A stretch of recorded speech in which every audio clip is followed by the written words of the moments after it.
халықтарыңызда қаламызды жас бүлдіршіні Сағадат Құдайберген Мұқағали Мақатаевтың «Үш бақытым» өлеңін оқиды.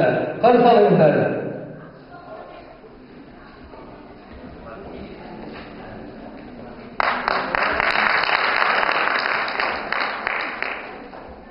Үш бақытым, Мұқағали Мақатаев. Ең бірінші бақыт, артық менің туған жерім ойым алтын жерім.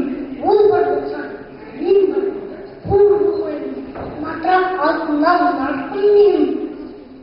Ал екінші бақытым, тілім менің, тас көкті тілімнен тілім дедім.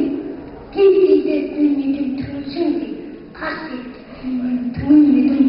Бақытым бар шыншыл отан деген, Құдай деген күннеше отан керек. Отыз күнген жалғанда жан барсың ба, ойламай-ақ келді отан менен. Түтін түтеп, өрпіп көгере бер, немерелер көпесін чөбере бер. Жаныңда ұстап, жақсылық күтпей дейсің, ол деме, оқытырса менен егер. Үш бірдей бақытым бар алақанда, менің мұндай бақыт жарықтан ма?